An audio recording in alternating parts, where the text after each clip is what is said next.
YouTube, Lenny Slide, roguewarriortraining.com. This is going to be an interesting video. All my videos are interesting. This video is basically, it's almost like a part 2 of what I did with tsuki Ikkyo, where I incorporated the ukanagashi movement. This video is going to be more along the lines of the what if and yeah buts when something doesn't work. So let's get cracking on the video. I'll be back in 1 second.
Alright, I'm back. Here we go.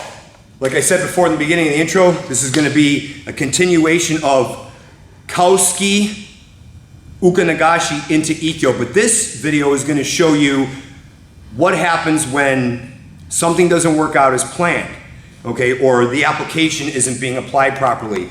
What you can do from that, how you can progress from that, how you can move to one technique to the next. But you have to really base this off of the feeling, especially the uke. If you got an uke that, is training really hard, you guys are going, full throttle at this or whatever. Or even if you're training in a sense where there's going to be non-compliance to a certain degree, okay? These are katas that we learn from, and a lot of people need to grasp that idea, that concept.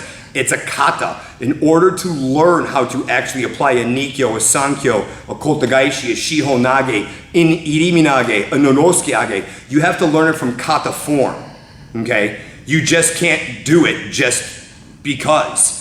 You have to learn how the technique works.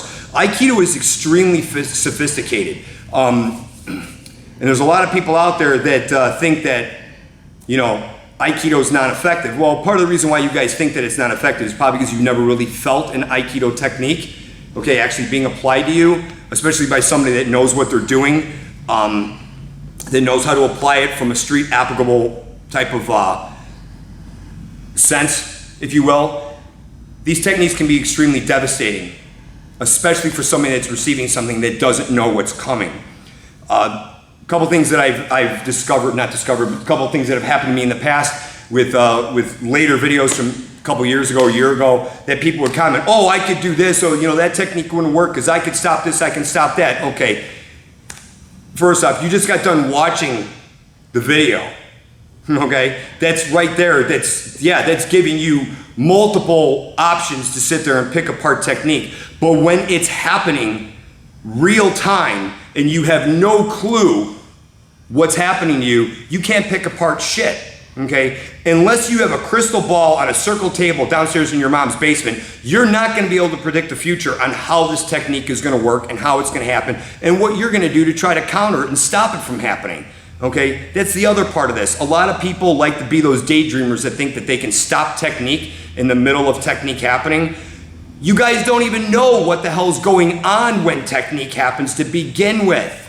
Okay, most people are not walking around the street with, Cobra Kai headbands on saying that I practice martial arts. People mind their business. You attack them, how do you know that they're skilled? You don't know, okay? And I'm not talking to the Aikido world right now, I'm talking to the people that are going to watch this that are going to try to sit there and pick apart technique, okay? This is the stuff that you people need to realize. It's not about what you know, it's what you can do, okay? You can see a technique, you can watch a technique 30 times and go, this would never work, yeah? How do you know that? Okay, how are you going to be able to sit there and say it's not going to work? And how do you think that you're going to be able to stop a technique from working when you don't even know what's going to happen? Okay? You can't drive down the street in a car and then all of a sudden go, I better make a right down the street because there's a semi coming down the street right now and I'm about to get into a head-on car collision with this semi. You don't know that's gonna happen, because when it happens so fast that usually your reaction time is a lot slower than what it should be if you saw it coming 50 yards ahead of you or 100 yards ahead of you. Okay? Once it's in your face, it's a little bit too late at that point. So enough of my little minor rant there. I got Rod here today. Hi. Onegaishimasu. So for Mikowski, he's gonna punch the uka nagashi movement. So you move in like you're gonna do Ikkyo, or sorry, kotogaishi. From here, you're gonna move behind him, grab his hand as you cross step. You're not sidestepping, because if he turns fast, he can kick you right in the groin, kick out your leg, whatever. So you're cross-stepping as you're grabbing, and you're moving in position to do Ikkyo, okay? Normally we do Ikkyo right down to the ground. Somebody said in the last video, why didn't you do Ikkyo? Because when I'm doing, when I get to here, I have to grab him this way. I can't grab him this way, because the second that I let go of his hand, especially if he starts pulling back, I'm not going to be able to grab that.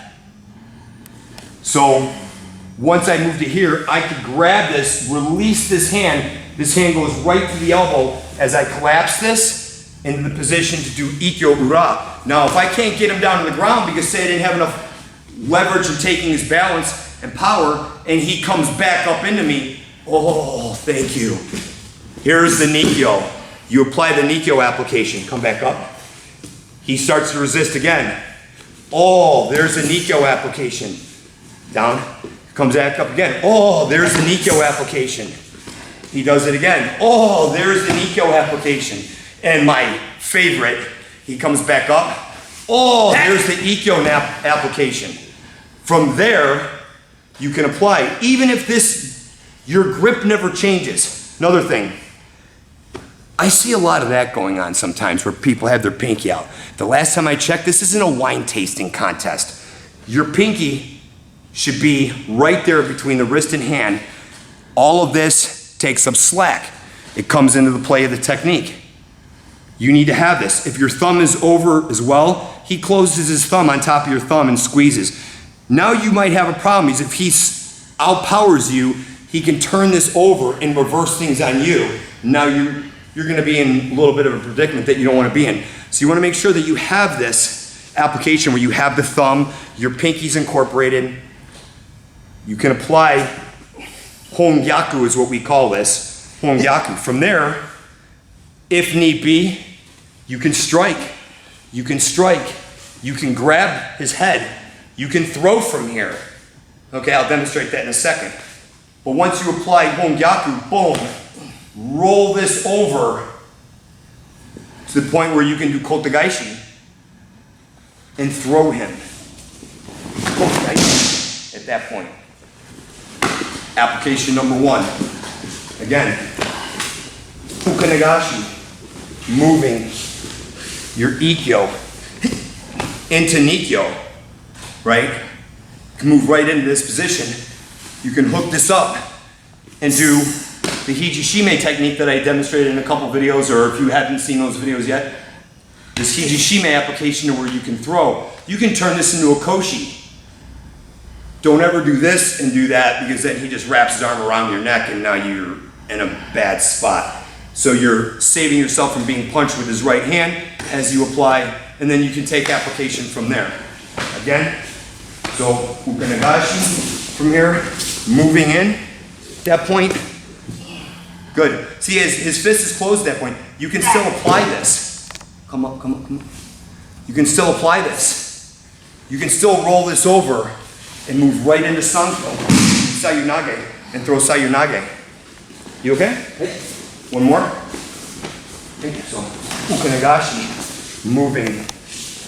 Even from here, you can apply Hongyaku from here. You don't necessarily need to grab from underneath. If you have this locked up, your thumb on his thumb, keeping the wrist stationary. Now you're manipulating small joint. So when people do this, that's not really manipulating small joint.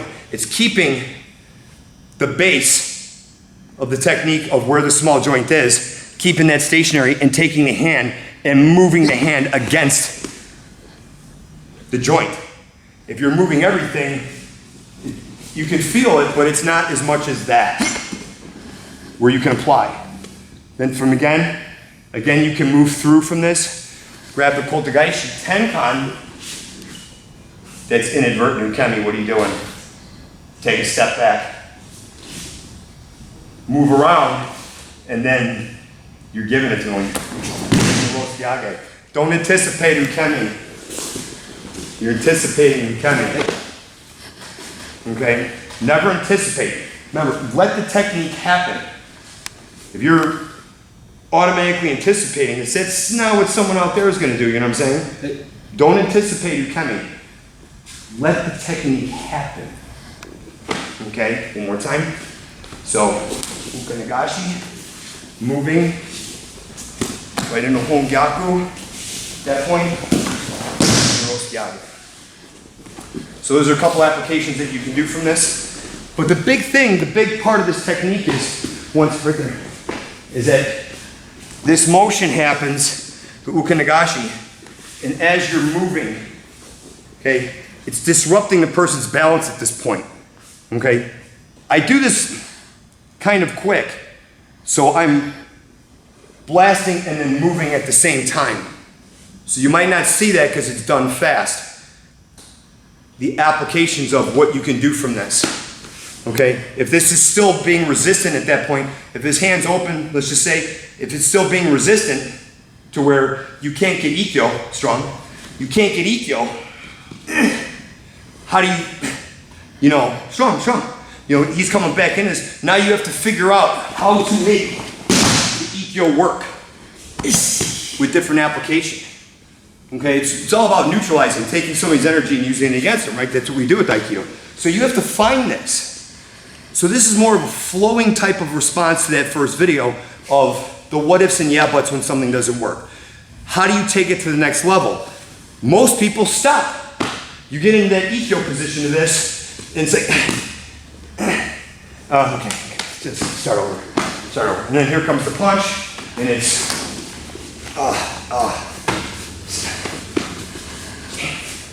and you start over.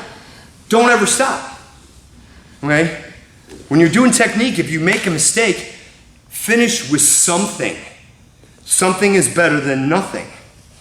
Don't just stop your movement and say, okay, let's start over. Because out there on the street, you're not going to get a second chance on any of this stuff. We train for, it's not practice makes perfect, it's perfect practice makes perfect.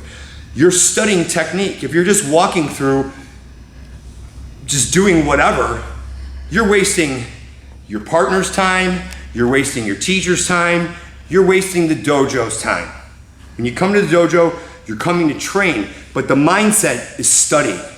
You want to study the technique, and you want to be prepared for the yeah buts, the what ifs, and when technique doesn't fail, or when technique fails. You need to be prepared for that. And this is one example of that. One example of making this, be in a position to where you can be prepared for that technique to where it doesn't work.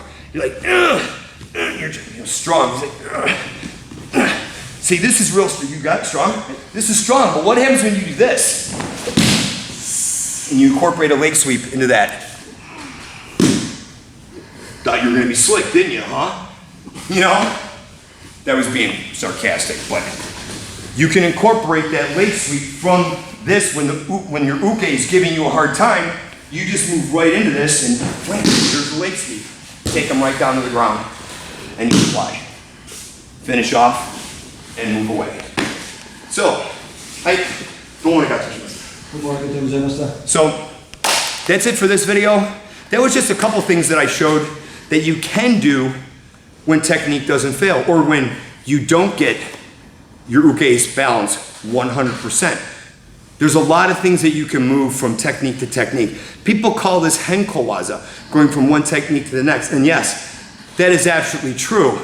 But the difference with this is more of a pressure testing, to where when the uke is giving you a hard time, people tend to fight to try to overpower the uke to still apply the technique that they were originally intending on doing.